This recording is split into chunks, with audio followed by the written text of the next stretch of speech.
E agora?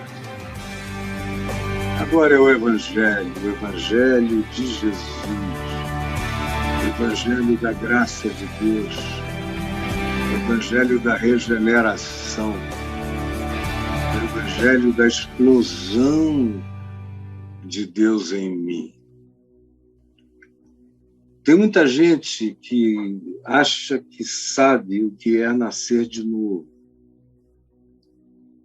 Tem gente que pensa que sabe isso, porque é um grande engano. É um grande engano, porque as pessoas foram doutrinadas na religião e passaram a crer que o que Jesus chamou de novo nascimento tem a ver com o cumprimento de alguns ritos, dependendo do grupo religioso cristão. Se você é católico, o novo nascimento começa no seu batismo, quando você praticamente havia nascido.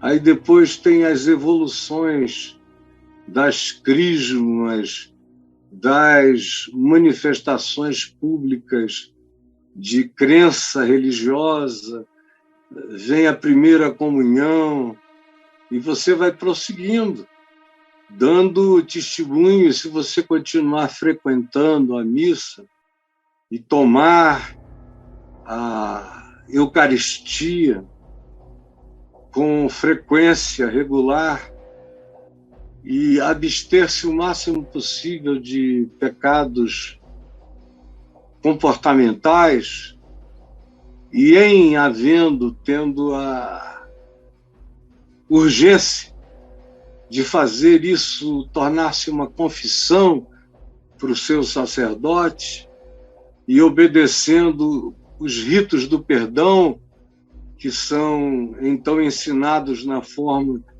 de um sistema de rezas, numa quantidade tal que chega ao ponto de indulgir você do seu pecado por essas práticas.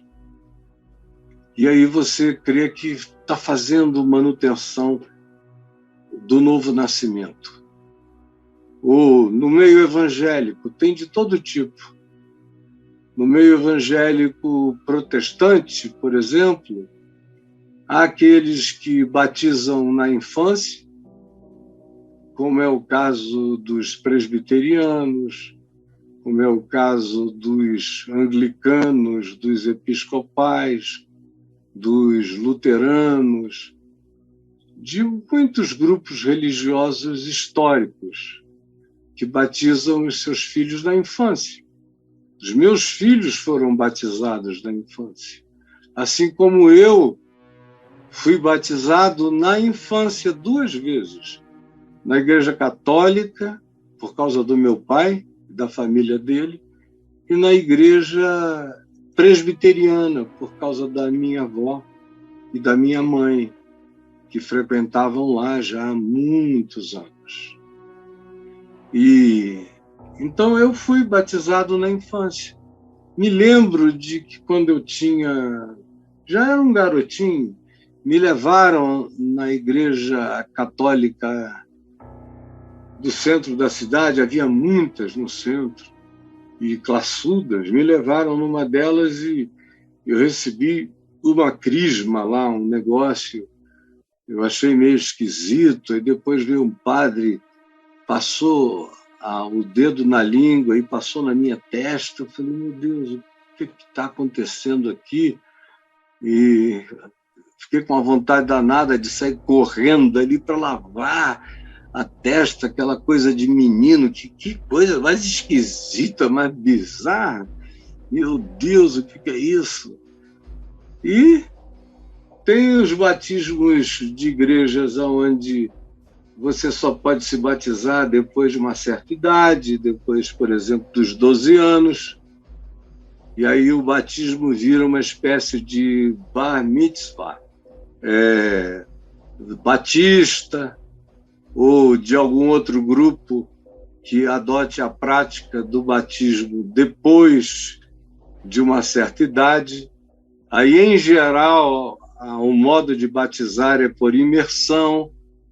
E aí, se a pessoa entrar no ciclo de se tornar dizimista, de frequentar, de se engajar em algum grupo da igreja, ou nunca deixar de se engajar à medida em que for crescendo de maneira etária, se estiver sempre ali, se for aquela pessoa educada, fina, comportamentalmente ilibado, sem nada a se dizer dele, ele é um nascido de novo. Na igreja pentecostal, por exemplo, a categoria, o protocolo do novo nascimento já é uma coisa diferente. Você tem que ouvir uma pregação ou um testemunho do poder de Deus e ter, de preferência, uma reação de muita dor, de muito sofrimento, por se sentir um pecador completamente devastado e chorar, e chorar, e chorar. E aí os irmãos já vão reconhecer que você se converteu, que você nasceu de novo. Mas eles com certeza dirão, especialmente nas Assembleias de Deus, que agora está faltando uma outra coisa, que é uma segunda bênção, chamada o batismo com o Espírito Santo. O batismo do Espírito Santo tem que ser caracterizado por falar em línguas estranhas, ou tem que ser marcado de dons muito visíveis, mas nada substitui o falar em outras línguas. Então, todo mundo tem que falar em outras línguas para ter dado o passo adiante do novo nascimento, da regeneração e da bobagenzinha do perdão dos pecados e da salvação, para receber, então, o poder que fará do indivíduo um ser super, super, super poderoso. E aí, quando chega alguém, e na maioria, desculpa, deixa eu continuar, e na maioria das igrejas de natureza emocional, de mais ênfase na emoção, no choro, no rodopio, no grito, na catarse, essas coisas é que definirão essas subtezas, esses desmaios, esse revirar de olhos, esse cair estremecendo-se, essa espécie de ataque epilético, mas nesse caso é uma bênção do Espírito. Se isso acontece, então a transformação de Deus, o novo nascimento acometeu você, mas eles continuam estimulando você a participar disso, a sofrer isso a vida inteira, até que chega o dia que um monte de gente cansa de cair, de não estou mais afim, cansa de falar em línguas que ele teve que aprender com o apóstolo Arnaldo, cansa de um monte de coisas. E diz, meu Deus, isso nunca aconteceu de dentro para fora, nunca foi sincero. Ele, no entanto, vai embora da igreja, que é aquela agremiação, que é o pessoal do clube religioso dele, da torcida denominacional, é uma torcida como a do Flamengo, a do Fluminense, a do Vasco, a do São Paulo, a do Santos, a do Palmeiras, a do Fortaleza, a do Atlético Paranaense, a do Coritiba, a do, meu Deus, do Atlético, do Galo, do Cruzeiro, do América Mineiro, do Nacional, do São Raimundo, do Paysandu, do Náutico. Enfim, são só torcidas organizadas, mas são obra da carne. Mas o cara a si mesmo se sente desigrejado, E eu fico vendo um monte de desigrejados e perguntando, meu Deus, esse cara nem nasceu de novo. E nem sabe ainda, mas ele já se sente um desviado, porque disseram a ele que ele, porque deixou de vir, se desviou, que ele precisa ser restaurado, que apesar dele ter nascido de novo um dia na igreja, e já ter cantado no coral, e já ter sido obreiro, e já ter sido tanta coisa, se desviou, voltou para o mundo, está bebendo cerveja, está gostando de mulher, mas não quer casar, está gostando de homem, mas não quer que ninguém saiba, está gostando de mulher, mas ninguém pode saber. Enfim, é o de sempre, o cardápio. Ou se divorciou, ou se amigou, se conjugalizou, foi namorar conjugalmente uma pessoa, ou qualquer que seja a razão de natureza de costumes ou de morais religiosas que o cara supostamente tenha infringido. E aí, essas infrações de trânsito em rua de religião fazem ele pensar que se tornou um nascido de novo desviado. E aí no Brasil já são 14, 15 milhões ou mais. É a segunda maior denominação do Brasil, é a dos desviados e desigrejados. Ao mesmo tempo, se você pergunta a eles, escuta, está a fim de voltar? A maioria não quer nem pensar, ficaram com traumas.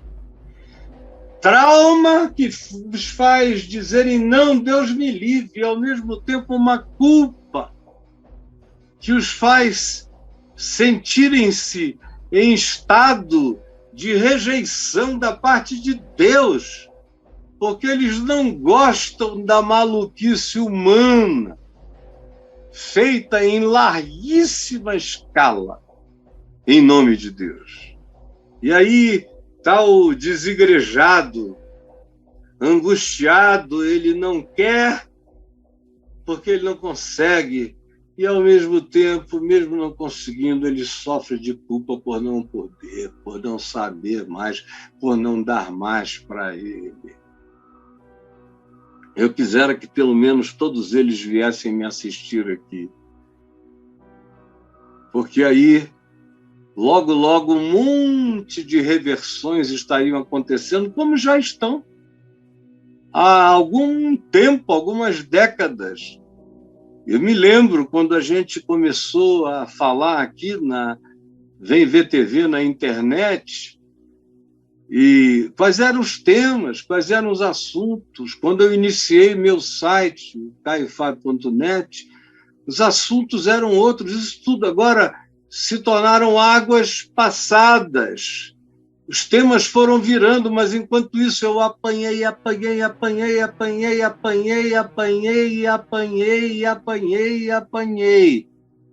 Mas Paulo dizia, eu ofereço meu lombo em favor de vocês para que a glória da percepção do evangelho da graça de Deus aos gentios, que somos nós, não seja arrancada de vocês, e eu não tenha assim corrido em vão.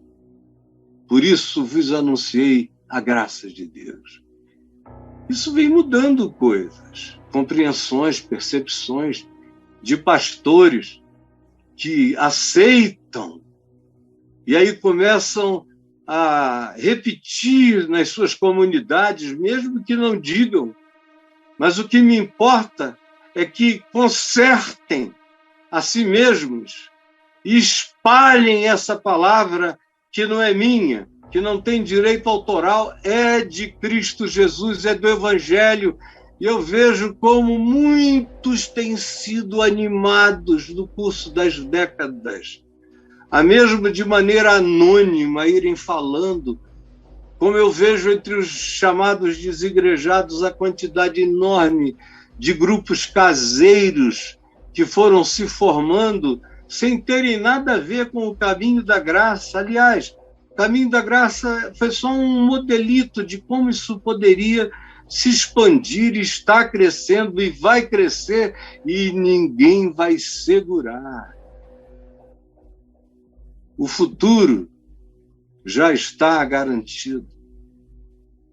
Os filhos e netos dos que podem odiar essa revolução silenciosa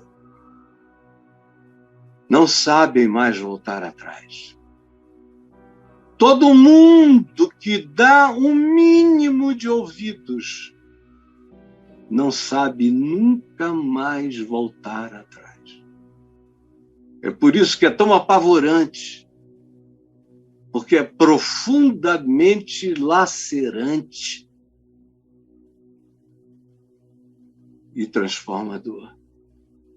Então, chame o pessoal para eles ouvirem mesmo, entenderem o que é novo nascimento. Se der tempo, a gente conversa. Mas eu quero que o Braulio bote o nosso tema de hoje aí, que é o papo de graça entre Jesus e Nicodemos. Como nascer de novo. É, de fato, o tema em questão. Eu vou pedir para minha mulherzinha, que deve estar assistindo, para pegar o meu copo de água fresca, minha caneca que eu deixei ali em cima. Eu creio que foi da geladeira, aqui de cima no quarto, e vim aqui para o escritório. Desculpem. Como nascer de novo? É o papo de graça entre Jesus e Nicodemos. Como nascer de novo? Chama todo mundo, compartilha, chama. Quem entra, vai botando aí, já pela alegria da fé, o seu dedinho, porque a sua vida vai ser impactada. Eu já preguei sobre isso 1,5 trilhão de vezes. Mas hoje eu não quero pregar. Eu quero conversar de maneira simples, a mais simples de todas, porque isso aqui pode mergulhar a gente em mundos e mundos e mundos de complexidades. Mas eu quero iniciar por onde as coisas profundas começam, que é sempre no piso da simplicidade. Um papo de graça entre Jesus e Nicodemos. Como nascer de novo? Nicodemos tinha ouvido falar de Jesus. E tinha ouvido falar, sobretudo, dos milagres de Jesus, dos sinais de Jesus. E João, que narrou esse episódio, não estava nem um pouco preocupado com sequência cronológica. Isso aqui é uma mensagem onde ele começa. Todos os milagres que ele coloca aqui são milagres para significarem algo sobre o fato de que Jesus é o Filho de Deus.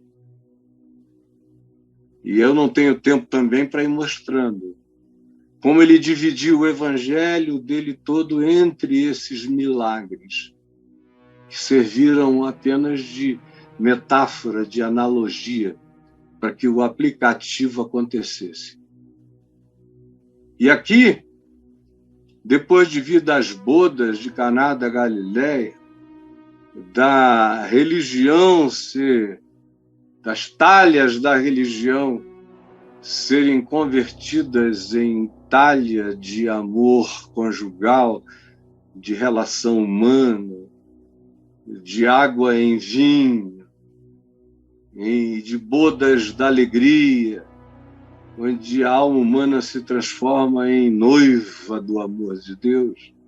Ele chega aqui e apresenta Nicodemos, que ele considerou nessa sequência de visitação daquelas coisas empedradas, das talhas de pedra, pelo conteúdo da alegria e da vida, que era Jesus no templo, que era Jesus entre eles, ele vem para a necessidade do religioso, porque Nicodemos era um dos religiosos mais sérios e respeitados daquele tempo. Ele era um homem íntegro, nada pesava contra ele, ele era um grande teólogo, ele tinha tido o melhor tipo de educação e ele era profundamente religioso a ponto de ter se tornado, na meritocracia religiosa, um membro do Sinédrio, era uma espécie de senado da religião, e um senado que fazia interface com os poderes romanos e com os poderes constituídos por Roma. Era muito poder aquele do qual Nicodemos estava investido. Ele carregava uma força institucional grande. E ele, sendo um homem bom, ficou impressionado com o que ele ouvia sobre Jesus. Quem sabe ele já estivesse ouvindo há muito tempo. É só o Evangelho de João que começa com essa história, mas a história de Jesus, quem sabe colocou Nicodemos lá no meio de tudo, ou lá quase no fim. Ninguém sabe. Não há essa cronologia. Mas o fato é que há esse encontro. E esse senador religioso, esse grande teólogo, Nicodemos, vai ter com Jesus à noite, porque ele não queria se comprometer, ele era muito respeitado, ele tinha um nome a zelar, ele não queria perder créditos no meio, no ambiente crítico, religioso, ele não queria ser chamado de um empolgado, inculto, por ter ido visitar ou buscar uma conversa com aquele jovem rabino que não tinha treinamento acadêmico nenhum, que crescera como carpinteiro lá em Nazaré, na Galiléia, de onde não podia vir nenhuma coisa boa, era o que eles diziam. Então ele tinha um nome a zelar. Como eu já ouvi algumas vezes, pessoas que tinham passado a vida me bajulando para lá e para cá, mas bajulando e incensando como você não pode nem sonhar. E aí, depois do ano de 98, algumas delas encontraram comigo e me disseram que criam que eu era o mesmo homem, que eu só estava melhor e mais maduro, mas que elas nunca mais iriam poder se aproximar de mim, porque elas não queriam receber o juízo que pairava sobre mim no coração dos outros, embora elas soubessem que eu sou quem eu sou, me ouvissem, me repetissem. Eu ouvi e ouço isso ainda muito, cada vez menos, mas eu ouço. Tem muitos Nicodemos entre nós. Muita gente que gosta da verdade, que reconhece a verdade, que sabe a verdade, que se admira com a verdade, que tem sensibilidade para reconhecê-la, ou inteligência para perceber os sinais e as evidências dela, mas não tem coragem de irem até o fim do processo. Então chega esse homem à noite, um dos maiorais é o que diz aqui, Havia entre os fariseus um homem chamado Nicodemos, um dos principais dos judeus, de toda aquela sociedade. Ele veio ter com Jesus à noite. E ele disse: mestre, rabai, rabino, que significa a mesma coisa, mestre. Nós sabemos, ele pluraliza esse conhecimento. Eu não sei a quem ele está incluindo, mas provavelmente alguns do próprio Sinédrio de Israel. Porque José de Arimateia veio a crer. Quem sabe havia outros lá também. Quem sabe havia um pequeno grupo que conversava. O fato é que ele não diz eu sei, ele diz sabemos.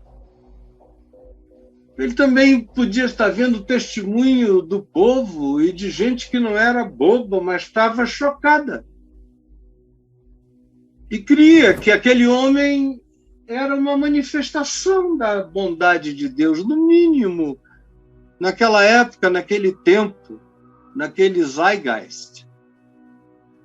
No mínimo isso. E aí ele vai para essa conversa e diz: sabemos que és mestre vindo da parte de Deus, porque ninguém pode fazer estes sinais que tu fazes se Deus não estiver com ele. E ele diz que essa é uma conclusão teológico-moral. Ele era praticante daquilo que eu chamo de teologia moral de causa e efeito. A maioria dos religiosos praticam essa teologia moral de causa e efeito. A conclusão é essa. Nós chegamos à conclusão de que tu és vindo da parte de Deus, porque as evidências de sobrenaturalidade que tu carregas só pode acontecer em alguém que seja um médium do Deus vivo e eterno, que seja um veículo dele. Então, no mínimo, a gente sabe isso por lógica teológica, por causa da teologia moral de causa e efeito, que diz que diante de Deus a gente tem exatamente aquilo que seja equivalente à nossa prática moral visível de irrepreensibilidade dos costumes, dos modos e nas práticas. Isso é a moral. E tem a teologia que diz que aquele que compreendeu quem é Deus vive assim, moralmente, como um homem de bem, nas exterioridades, no mínimo. E aí, se atrás e além disso houver milagres e sinais, mais validado na sua santidade total esse indivíduo é. De modo que, mesmo que ele seja um canalha, mas se ele vier e acontecerem milagres e sinais, todo mundo crê. Porque quase todo mundo entende o mundo espiritual como sendo algo orientado a partir da teologia moral de causa e efeito, você entendeu? É como a teologia dos amigos de Jó. É a teologia denunciada por mim no livro Enigma da Graça e no livro Sem Barganhas com Deus. Teologia moral de causa e efeito. Os amigos disseram: Jó está todo ferrado assim, porque deu uma de santo a vida inteira e escondeu um pecado gravíssimo que está agora se manifestando como falência de todas as coisas, como morte dos filhos, e como doença, praga, cânceres e tudo mais nele, e aí ficaram lá oprimindo Jó dias e dias, dizendo confessa, confessa, confessa. E Jó dizia, eu não tenho o que confessar. Eu só estou sendo massacrado por isso. Agora, vamos falar com Deus. Eu tomo a Deus como meu advogado para me representar contra Deus, porque eu é que não estou entendendo nada. E, no fim, Deus justifica Jó, porque não existe essa tal de teologia moral de causa e efeito, porque pela graça, favor e merecido sois salvos, mediante a fé. Isto não vem de vós, é dom de Deus, não vem das vossas boas obras externas, como as de Nicodemos, para que ninguém se glorie. No entanto, crendo nele, somos transformados, nascemos de novo. E então, nós andamos segundo ele e damos os frutos e praticamos as obras que foram preparadas como fruto natural para todo aquele que anda no Espírito de Cristo Jesus. Então, essa conversa com Nicodemos me faz fazer algumas perguntas para você. Primeira, e eu quero que você anote aí, a Adriana provavelmente foi agarrada lá embaixo pela nossa netinha que liga quase toda noite e não deve ter me ouvido pedindo a aguinha, o copo gelado. Mas, graças a Deus, tem uma água natural maravilhosa aqui. O que Jesus chamava de novo nascimento, você sabe? Será que você sabe, segundo a religião, a doutrinação da sua denominação? Ou você realmente sabe o que é nascer de novo? Nicodemos disse, olha, a lógica me trouxe até aqui. A minha e a daqueles que eu represento. Sabemos. Só pode ser. É lógico que é. Confirma. E Jesus respondeu a ele, em verdade te digo, Nicodemos, não é só tu não, é se qualquer pessoa não nascer de novo, não é apenas uma coisa dita a ti, mas a qualquer um. Eu digo que se alguém não nascer de novo, não pode ver o reino de Deus. Aí ele tinha dito antes, nós vemos os sinais que tu fazes. Sabemos porque estamos vendo os sinais, as evidências. E Jesus diz, ver isto, até os cegos estão vendo, os surdos estão ouvindo, os paralíticos estão saltando para celebrar. No entanto, a verdadeira manifestação, a verdadeira expressão, o verdadeiro advento do que está no meio de vocês é infinitamente maior do que milagres, sinais e prodígios. Mas ninguém consegue discernir isso pela lógica. Ninguém consegue experimentar isso pela teologia como sistema lógico. Isso não é consentimento com uma conclusão sistematizada. Não faz parte de nenhuma natureza de sabemos. sabemos do intelecto, sabemos da carne, sabemos da intuição, sabemos da academia, sabemos dos nossos esforços, nos vieram essas compreensões, e Jesus disse, olha, não é isso. O que eu quero dizer é que se alguém não nascer de novo, não dá nem para começar a conversar, não vai ver a realidade, não vai ver a presença do reino de Deus, não vai entender. Pode ir para a faculdade de teologia, pode fazer mestrado, doutorado, pode tudo. Mas se você, meu filho, minha filha, meu amigo, minha amiga, pastor, pastora, líder de grupos, não nascer de novo, e qualquer um, como Jesus disse, se alguém, qualquer alguém, qualquer ninguém não nascer de novo, não poderá ver. O reino de Deus a gente enxerga.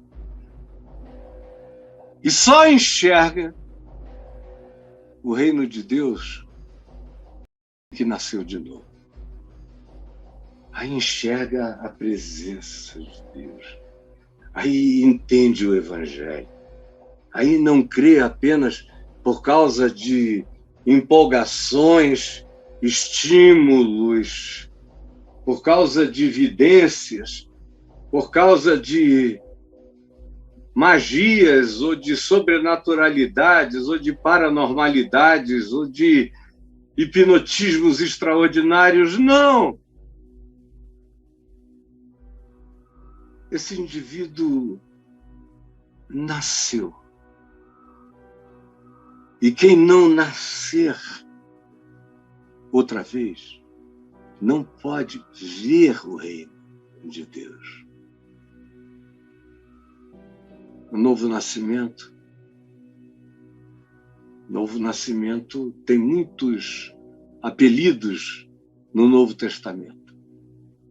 Novo nascimento é equivalente a ser salvo. Novo nascimento é equivalente à conversão, à regeneração. Novo nascimento é equivalente a batismo com e no Espírito Santo, conforme Paulo diz em 1 aos Coríntios, no final do capítulo 13, entrando no capítulo 14, quando ele afirma que todos nós fomos e somos batizados num só Espírito, num só corpo. Todos nós que cremos em Jesus fomos batizados, inseridos numa nova dimensão de percepção de quem são os meus irmãos, de qual é a minha missão, o meu sentido para viver, a minha alegria, a minha paternidade, a minha filiação, a minha irmandade nos céus e na terra,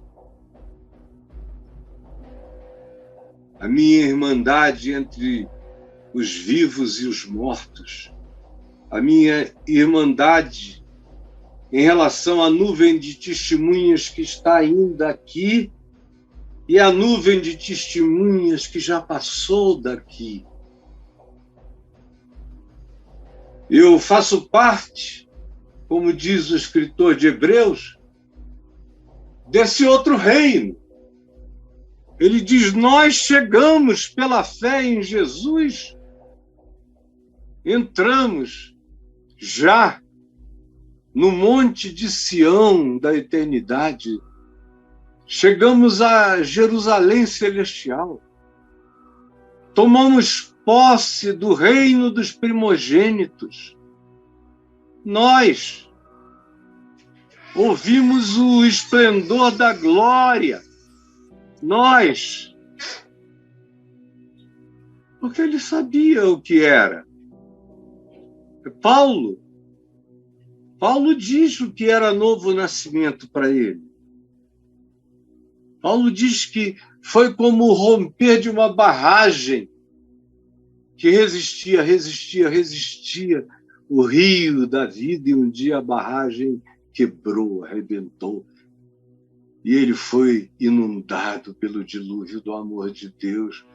Outra imagem que ele usa é a força de Cristo fazendo-o nascer de novo, como um nascido fora de tempo, arrancado por fórceps, pela mão de Deus.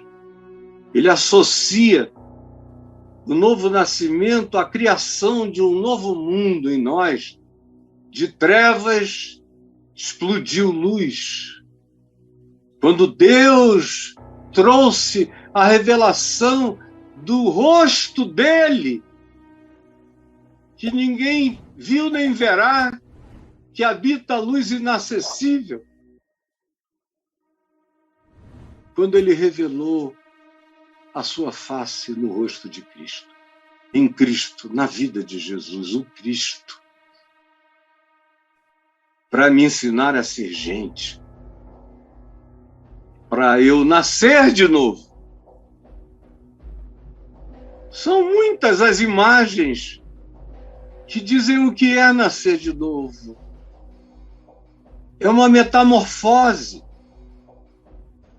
É passar por esse processo de acrisolamento transformador e metamorfósico.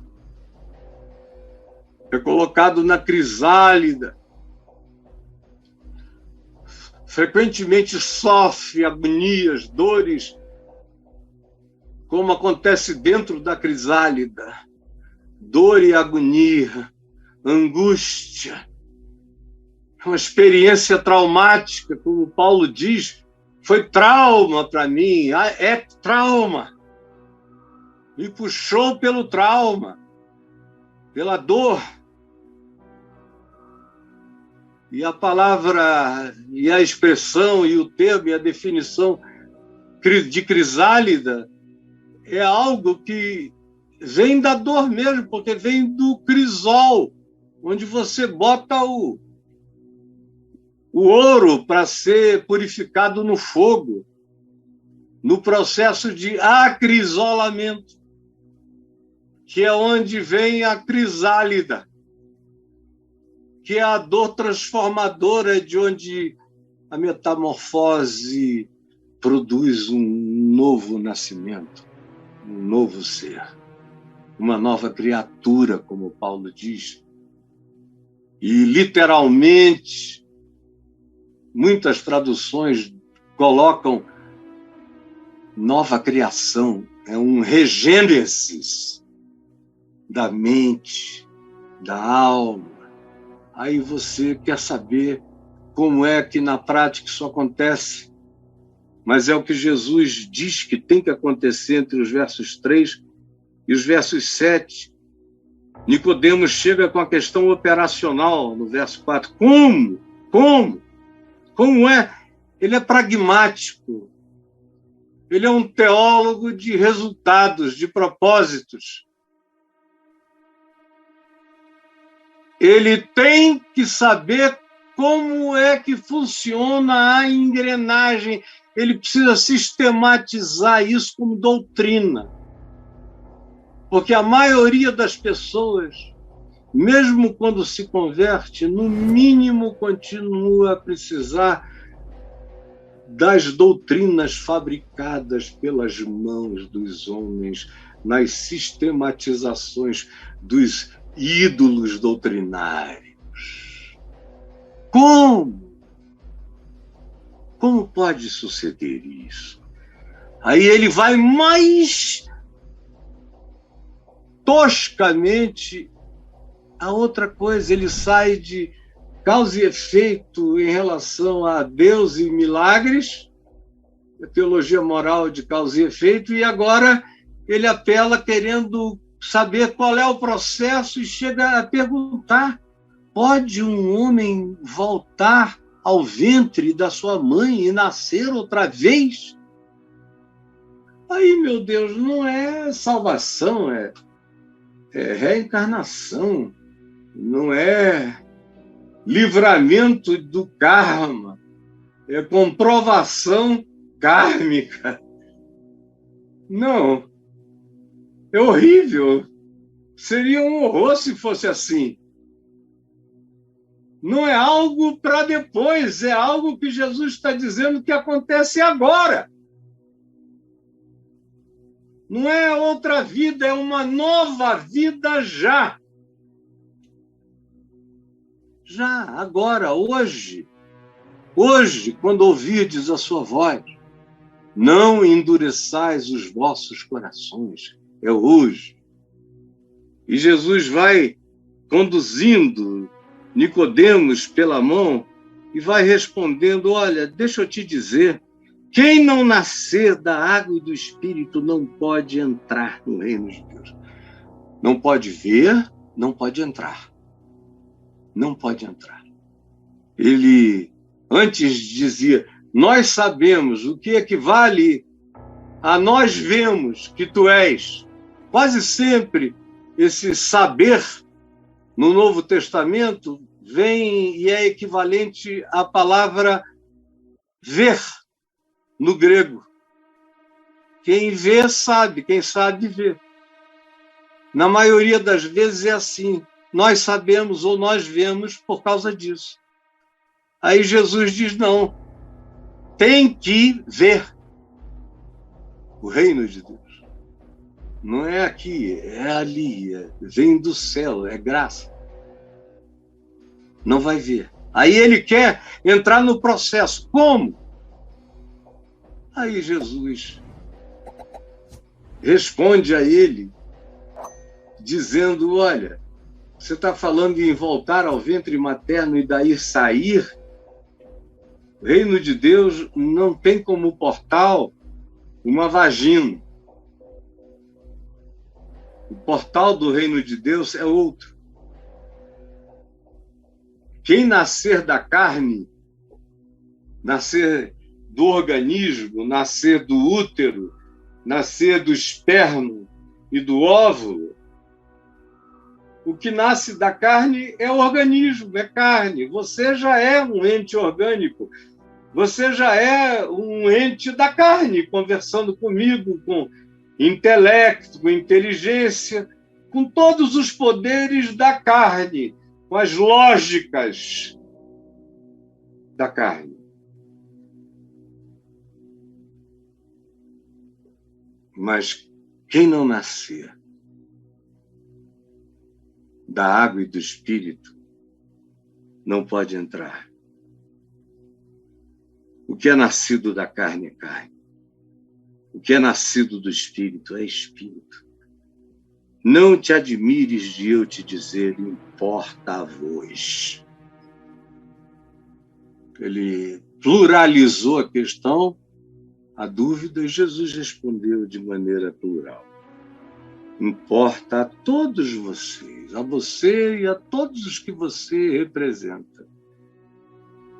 É imprescindível que vocês nasçam de novo. Jesus chamava a esse processo de novo nascimento, mas ele vai respondendo a Nicodemos em segundo lugar. Veja o que ele diz: oh, meu amorzinho, trouxe a minha caneca aqui, provavelmente enquanto eu estava totalmente absorto.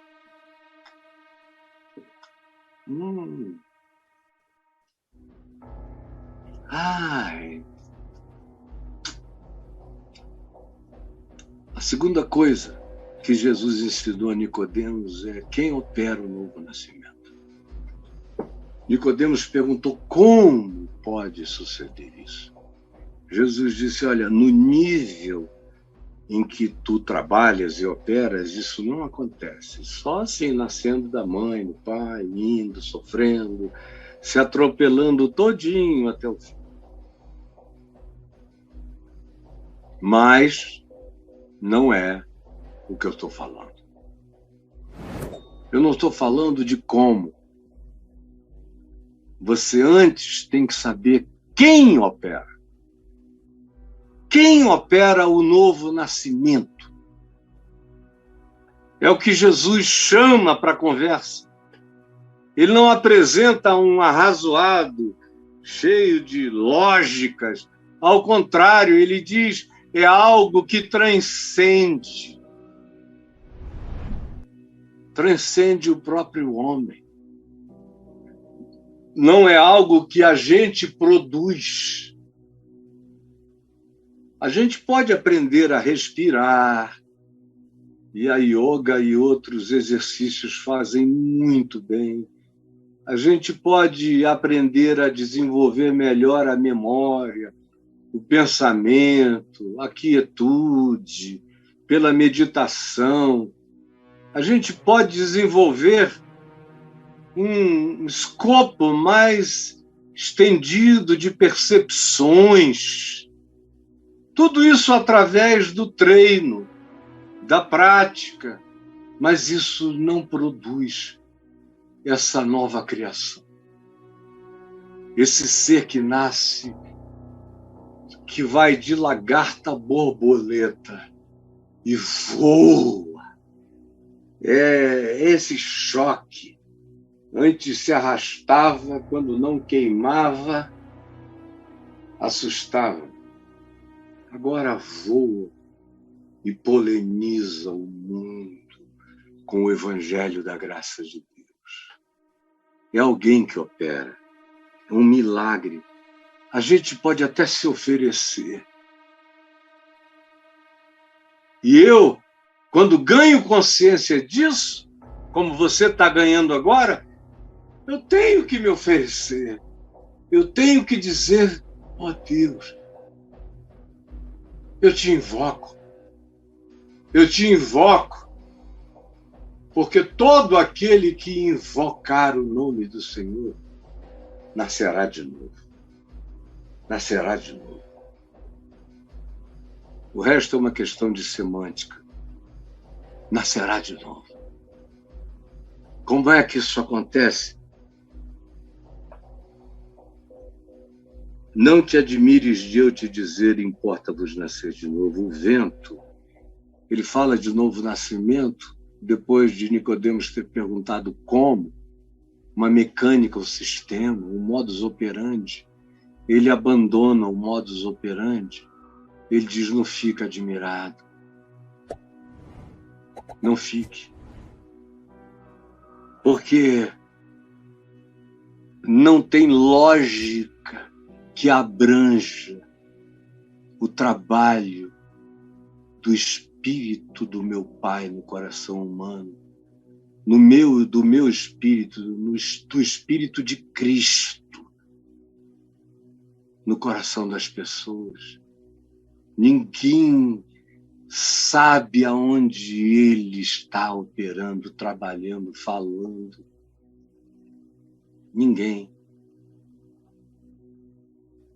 E é como o vento que sopra onde quer.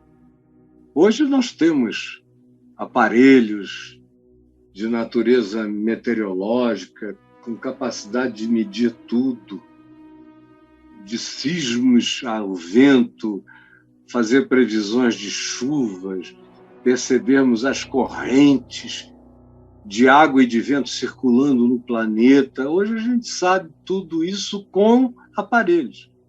Mas assim, aí eu olho nu, se não estiver já muito óbvio, a maioria de nós não sabe nada. A gente sente o vento passar como uma biruta. Sente, mas não sabe. Não sabe que doida pode dar nele ou se vai ser um redemoinho, a gente não sabe. Onde ele vai bater e voltar, com que ele vai se chocar. é um fenômeno para além do meu olhar imediato. É isso que Jesus está dizendo. Olha, Nicodemos, ninguém tem essa fórmula. Ela não habita nenhuma caneca milagrosa. Não. Ela é fenômeno de Deus. Você tem que saber e se entregar, e se oferecer, e não resistir. Ao contrário, dê razão a Deus. E quando você menos perceber, algo estará em processo transformador. É como um nascer aonde a gente faz amor com Deus no Evangelho, fica grávido pela semente da palavra de Cristo, do Evangelho, e Cristo vai crescendo em nós à medida em que nós vamos acolhendo o Evangelho, até surgir a maturidade da consciência de Cristo em mim, e Ele é formado em mim. E eu viajei do novo nascimento a um cidadão consciente que possui a mente de Cristo. E vou andando a cada dia na direção de ficar conforme Ele é. Esse é o meu chamado e esse é o trabalho do Espírito Santo. Eu não posso resistir, mas eu posso dizer, estou aqui, e invocar, e eu posso não atrapalhar. Eu posso não lutar contra a voz de Deus que eu estou ouvindo agora. E as muitas vezes em que Ele falar comigo, eu preciso dar razão a Deus para que Ele cresça e se forme em mim. E eu viaje do novo nascimento a esse pequeno Cristo que vai andar pela terra, crescendo em sabedoria e graça diante de Deus e diante dos homens. Nicodemos, o vento sopra onde quer. Não sabes de onde vem nem para onde vai. Assim é todo aquele que é nascido do Espírito. Ele é tocado, ele é levado, ele aprende, como João diz, ele recebe uma unção que vem do alto, do santo. Ele vai sendo educado na palavra da verdade à medida em que ele diz amém com a vida. A palavra do Evangelho que vai engravidando, crescendo e maturando a vida dele. A terceira coisa que eu quero que você guarde, e guarde de todo o coração, é que no Novo Testamento,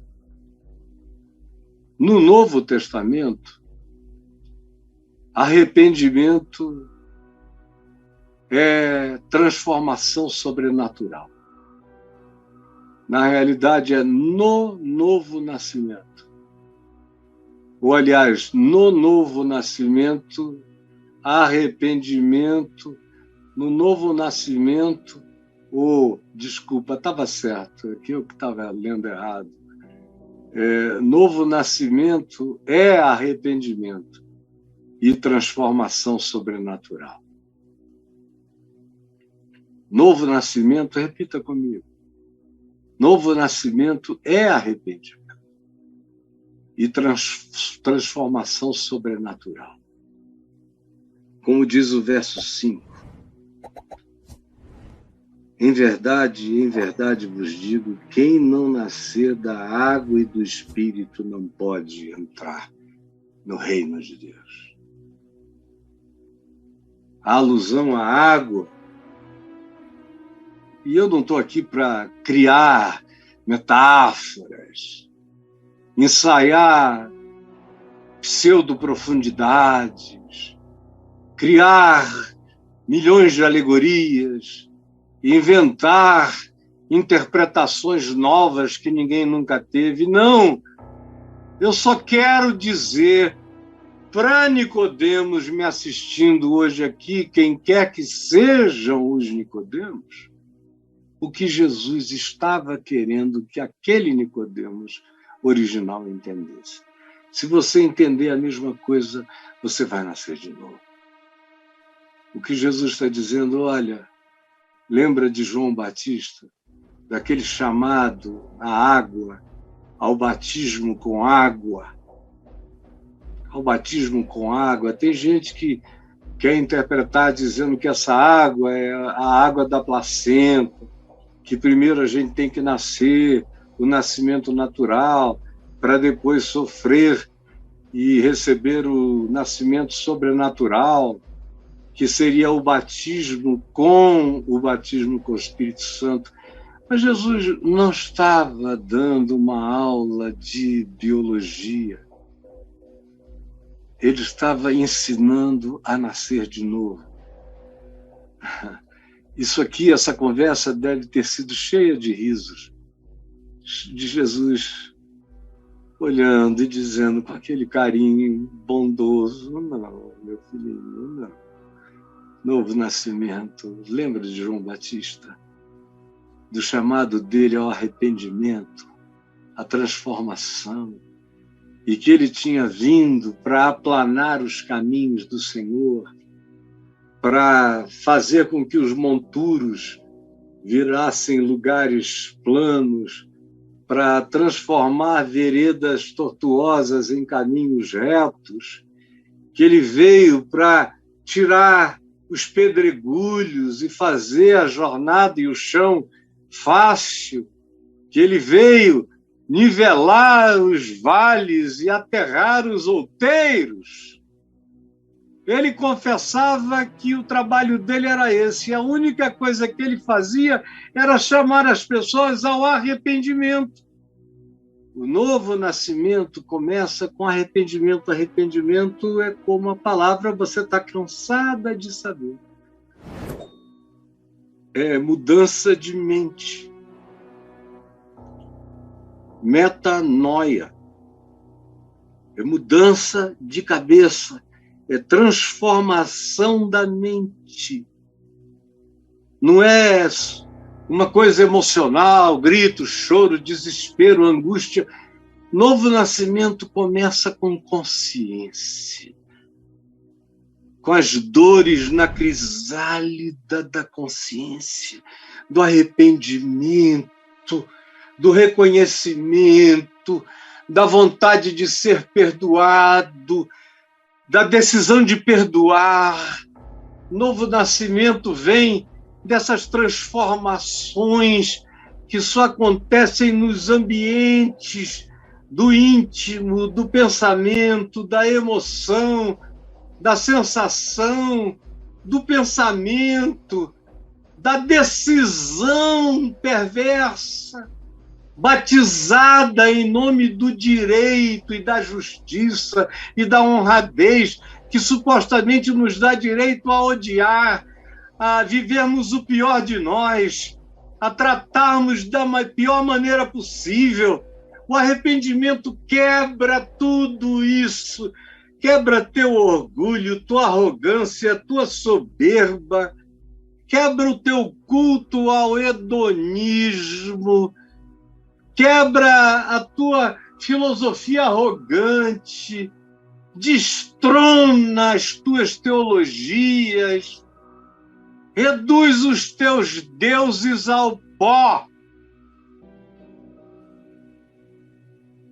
E aí você tem uma chance de nascer de novo, de começar tudo outra vez, como aquele homem morrendo ao lado de Jesus na cruz. Hoje mesmo estarás comigo no paraíso. É novo nascimento. Vai haver mudança. E se o homem não tivesse morrido naquele dia e vivesse mais 30 anos, ele viveria mais 30 anos em Cristo, como Paulo, porque para mim o viver é Cristo e o morrer é lucro. Estar em Cristo é isso. Tanto faz de que lado da estrada, da vereda, da dimensão eu estou. Eu sou a ressurreição e a vida. Aquele que, existindo, crê em mim, não morrerá eternamente. E aquele que vive e crê em mim, jamais morrerá, passará da morte para a vida. Eu sou. E aí começa. O novo nascimento começa quando a ressurreição de Jesus acontece em mim. Eu começo a ser mudado pela incorruptibilidade. Uma nova semente, um novo sêmen é semeado no útero do meu coração e Deus vai sendo formado em mim, como Pedro diz, pela palavra dessa regeneração, pela semente santa, pelo sêmen santo, que engravidou Maria do Cristo Jesus. É o Cristo Jesus me engravidando pelo Espírito Santo, da consciência de Deus que agora vai crescer em mim. Porque Emanuel é Deus comigo, e é Deus em mim, e é Deus conosco. Aí eu começo no arrependimento. E como eu disse no início, tem aquele arrependimento da dor das subtezas, que é o início de todas as angústias metamorfósicas, ou das consciências transformadoras, ou das culpas sublimes, das dores bem-aventuradas, dos pecados que estão nos remetendo para o colo de Deus. E depois vem os arrependimentos diários, que frequentemente vão se transformando em alegrias de percepção sobre mim mesmo. Eu vou me conhecendo e eu vou me renascendo, eu vou admitindo, eu vou enxergando, e aí, aonde os meus olhos enxergam, o reino de Deus cresce em mim. Aonde o meu discernimento penetra, o reino de Deus penetra em mim, e eu penetro no reino. Eu vejo e entro. Eu vejo e entro. Eu vejo e entro. Nesse estado da soberania de Deus. Tem gente que pensa que isso é arquitetura de palavras, blá, blá, blá. Não, eu não estou aqui para isso. Quem quiser experimentar pela fé, experimente. Eu, por exemplo, estou aqui falando sem pensar em nada. Eu só estou pensando naquilo que acontece em mim e que eu vejo acontecendo em muita gente. Eu estou descrevendo, eu não estou pensando, por isso para mim é tão fácil. E aí ele diz que tem que ser do processo de arrependimento que provoca essa mutação sobrenatural. É da água e é do Espírito de Cristo, do Espírito de Deus. Esse trabalho contínuo, desse entalhe, que acontece de maneira cada vez mais explícita quando eu me exponho ao cisel da palavra. Como eu estou aqui tentando esculpir Deus na face de Cristo pela palavra, para todo mundo enxergar. E eu sei que o Espírito Santo está mexendo, está metendo a mão em lugares e em dimensões que você, Nicodemos, nunca viu, nunca percebeu. São deuses da sua idolatria, são lógicas pueris das suas teologias. Entende de uma vez para sempre, meu querido Nicodemos, que tinha perguntado como pode um homem nascer de novo, pode, porventura, voltar ao ventre materno e nascer segunda vez? Jesus diz a esse homem no verso 10, meu filho, acudiu Jesus, é um socorro. É um socorro. praticamente uma hora em que você vê Jesus botando a mão nesse homem com todo amor, pegando nesse religioso fariseu sincero, cheio de dogmas, pegando nele e dizendo: "Oh, querido, Jesus lhe acudiu, lhe socorreu." Era um embaraço para um homem daquela estatura não ter entendido e nem passado ainda pela simplicidade transformadora desse processo.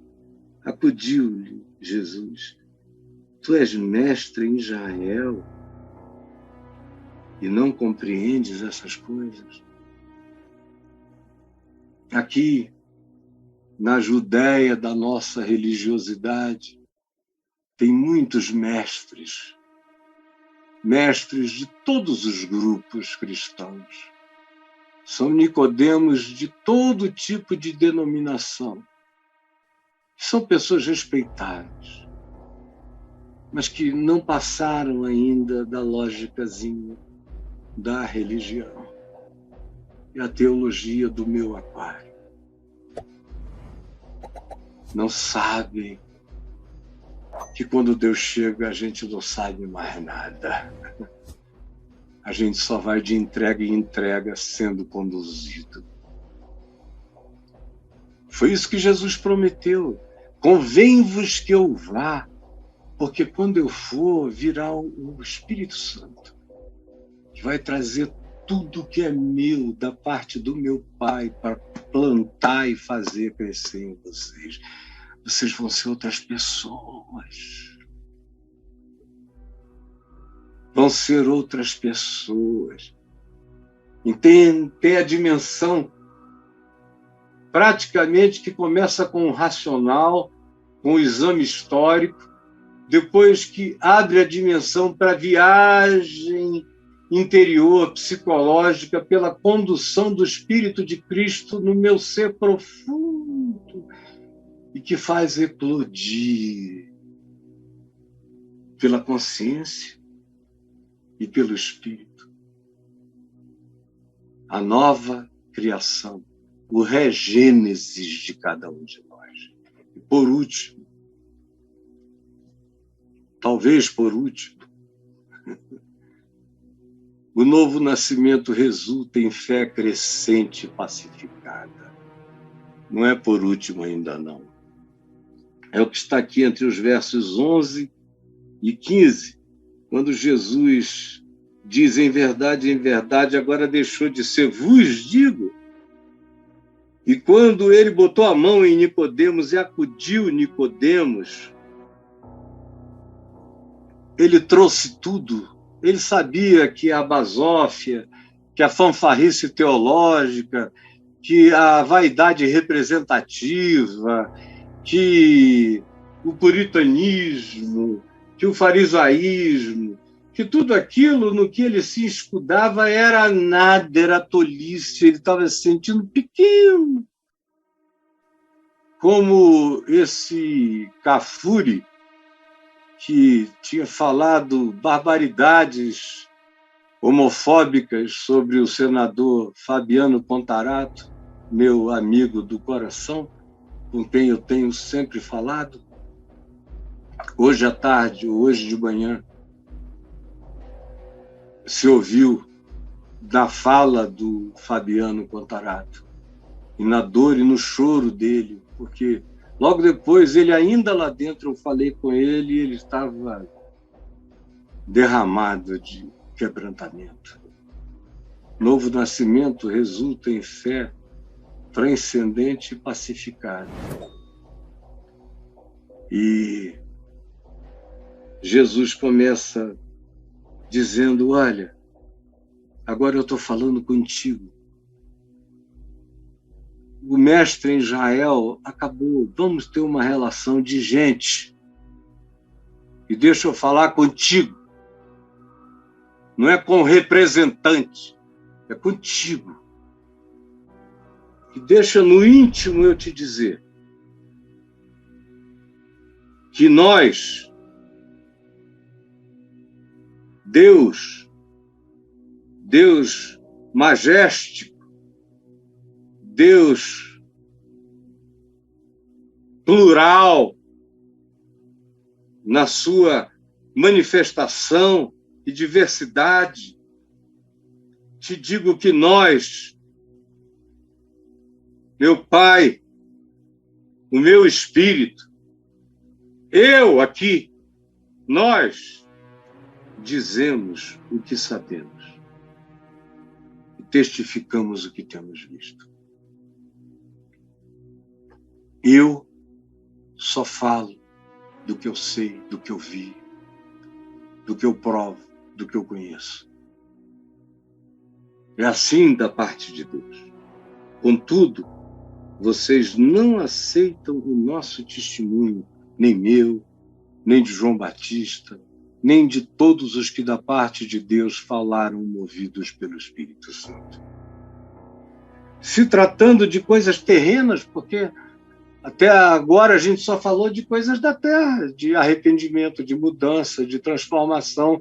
Para quê? Para viver uma outra vida, para ser uma outra criatura, para ter um regênesis, um outro começo. São coisas terrenas ainda. Se tratando de coisas terrenas, não me credes. Como me crereis se eu começar a falar das coisas celestiais? Como? Das coisas daqui vocês não entendem, do que tem que ser vivido aqui vocês não compreendem? Vocês vão compreender o que mais? A gente primeiro compreende coisas terrenas. E aí a gente recebe acesso aos verdadeiros e crescentes tesouros. Primeiro a gente é fiel do pouco, para depois a gente ser colocado sobre o muito. Primeiro a gente tem que ser fiel nas nossas coisas, como disse Jesus, para que os tesouros de outros vos sejam confiados. Essa é a lógica do reino de Deus, do novo nascimento, que resulta em fé transcendente e pacificada. Ora, ninguém subiu ao céu senão aquele que de lá desceu, a saber, o Filho do Homem, que está aqui e está no céu, que está e nunca deixou de ser. Como hoje, todavia, eu digo, mas ainda não, para a percepção de todos. Ninguém subiu ao céu, ninguém, nenhum de vós, nenhum teólogo foi escrever lá de cima. Ninguém. Nem Enoque. Ele escreveu uma visão. Ninguém subiu, ninguém foi lá, senão aquele que de lá desceu, a saber, o Filho do Homem, que continua no céu. E do modo como Moisés levantou aquela serpente de bronze no deserto, para que todos aqueles feridos pelas serpentes com o veneno da morte, em olhando para essa serpente de bronze levantada numa haste, num madeiro, no meio da congregação, para que, semelhantemente àquilo, todo aquele que olhar para o Filho do Homem, que é essa serpente de bronze, que não tendo pecado, levou o pecado de todos nós, porque aprove a Deus que nele convergisse todas as coisas, e ele levou sobre si a angústia, as dores, o pecado, a transgressão, a infelicidade, a angústia suicida, o medo de morrer, a depressão, o pânico de todos nós, para que todo aquele que creia e tome posse, nasça de novo, recomece, receba pela fé os benefícios da cruz, quando o Filho do Homem for levantado. Quem crê vai receber a absorção do veneno que será tirado disso tudo que nos põe no caminho da lagarta, da agonia, do estrebuchamento existencial, e que nunca nos deixa livres para voarmos na soberania do amor de Deus.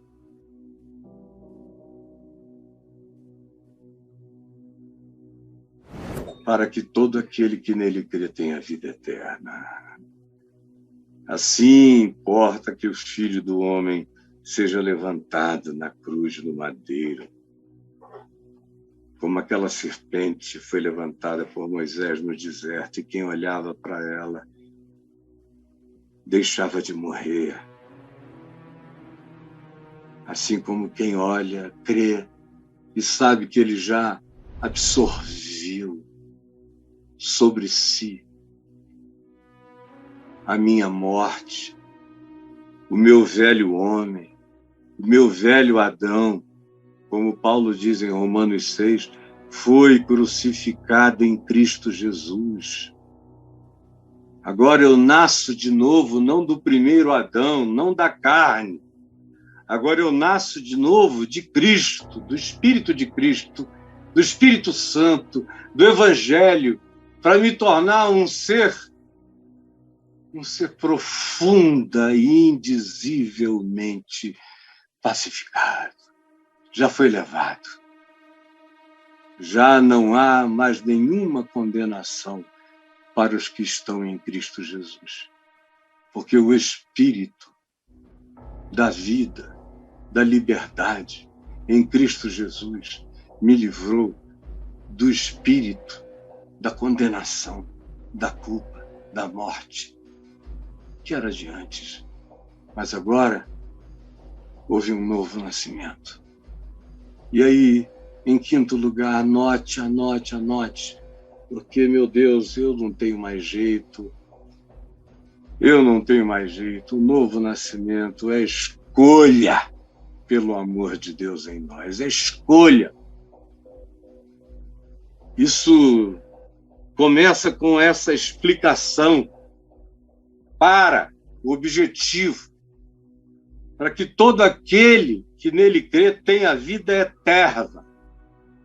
Não é essa vida que vai do berço à sepultura, que a minha tiazinha amada, em cuja testa e rosto e mãos eu beijei a minha vida inteira, hoje foi transformada em pó na cremação. Pó. Mas não é ela que é o pó. O pó era o corpo dela. Ela voou. Ela entrou na vida eterna, cuja qualidade, cuja elegância de vida eterna ela manifestava naturalmente, no modo crístico, como ela tratava todo mundo. Por quê, hein? Por que novo nascimento é escolha pelo amor de Deus em nós? Porque Deus amou o mundo de tal maneira que deu seu Filho unigênito, para que todo aquele que nele crê não pereça, mas tenha a vida eterna. Porquanto Deus enviou o seu Filho ao mundo, não para que julgasse o mundo, mas para que o mundo fosse salvo por ele. Deus enviou o seu Filho ao mundo, não para criar uma vida de tormentos, mas para que o mundo fosse salvo, para que pessoas do mundo tivessem a chance de se tornarem novas criaturas habitadas pela vida eterna. Foi por isso. Quem nele crê não é julgado. O que não crê já está julgado. Porque depois de ouvir toda essa apresentação, se o cara chegar e disser, eu não quero isso não, então, meu filho, o que a gente pode fazer por você? Você já escolheu, já está julgado. como também tem aqueles que ouvem e creem e não são julgados, porque creram na proposta. A proposta é só amor, amor, amor, amor, graça, graça, verdade, sinceridade. Qualquer pessoa em sã consciência quer. Se for apresentada a verdade de Cristo, de Jesus, não da religião. Então, quando o cara fica cara a cara com isso, como você está ficando hoje, você não tem mais saída, meu irmão. Sinto lhe informar, minha querida. Já era. Já ouviu. E foi tão claro que não tem como dizer, não entendi nada. Você não vai suportar. É escolha. Eu digo eu quero, ou eu digo eu não quero. Quem crê não é julgado. Quem não crê já está julgado. Por quê? Porque ele diz que não quer a vida que é vida. Logo, ele quer o que é a não-vida. E a não-vida é morte. Só a vida do amor. O ódio só carrega a morte. A indiferença só carrega a morte. A falta de empatia só carrega a morte. A falta de misericórdia só carrega a morte. Então você não quer nada do que é bom? Você já escolheu que você é filho da morte. Não é Deus quem está te julgando, é você que está escolhendo o tempo todo. Porquanto você não crê no nome, e no nome não é um nome, Jesus, não. O nome é a autoridade, é o ensino. Você não crê nessa palavra e não a põe em prática, então não crê no nome do unigênito Filho de Deus, a quem Deus enviou para dar testemunho dessas coisas celestiais. E Jesus disse, você não quer crer nelas? Quem não crê já está julgado. E o julgamento é este, que a luz veio ao mundo, e os homens amaram mais as trevas do que a luz. Que coisa horrorosa. Porque as suas obras eram mais. Eles não queriam se aproximar da luz, porque eles não queriam desistir da perversidade. Meu Deus, pois todo aquele que pratica o mal, o ódio, aborrece a luz, tem ódio da luz. Eu vejo isso desde que eu criei em Jesus, como experiência minha. Antes eu via na vida do meu pai, como quase todo mundo que gostava dele, depois que ele se converteu e ficou melhor ainda, passou a aborrecê-lo no início. Parecia que a presença deles revelava o pior delas. E é assim mesmo. Como na minha vida sempre foi assim também. Tem gente que me odeia, me odeia, me odeia, me odeia, inexplicavelmente. Se você perguntar, eles não conseguirão dizer. Só dizem que não gostam. Aí arranjam desculpa, eu não gosto do cabelo, não gosto da barba, sei lá, não gosto da voz, não gosto do jeito como ele fala, não gosto daquela coisa assim tão certa, de confiança, me faz mal. Quero não. Mas o novo nascimento continua a ser escolha pelo amor de Deus em nós. O julgamento é este, que a luz veio ao mundo e os homens, ficando cara a cara com ela, amaram mais as trevas do que a luz, porque as suas obras eram mais. Nas trevas o cara se sente menos desconfortável. A luz só faz bem para quem quer praticar os frutos da luz. Mas quando você vive e pratica o mal, a existência, a vida, o passar, o estar, o ser banhado pela luz é uma coisa insuportável. O cara não tem outra alternativa, ele acaba vazando de agonia. Eu não estou falando de religião, eu estou falando de coisa séria, do que eu ensinei para vocês hoje aqui.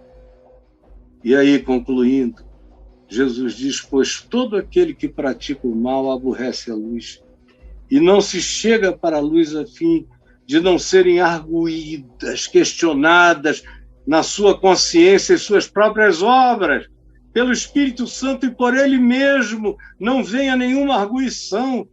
Quem pratica a verdade aproxima-se naturalmente da luz, a fim de que as suas obras sejam manifestas, porque são obras feitas e vividas e praticadas na luz e no amor e na transparência de Deus. Isso é nascer de novo, isso é viver o novo nascimento, isso é provar a graça de Deus. Mas é claro que eu tinha muito mais coisa a dizer, mas eu já estou falando há quase 2 horas. Jesus, que não tenha sido pelo meu muito falar que eu tenha sido compreendido, mas sim que o Espírito Santo tenha produzido aquilo que carne e sangue não podem gerar, mas que só pode ser gerado pelo sêmen do Evangelho, pela semente de Deus, pela semente santa e regeneradora que o Espírito Santo plante no coração de cada um de nós. É o que eu te peço agora, em nome de Jesus. Amém e amém.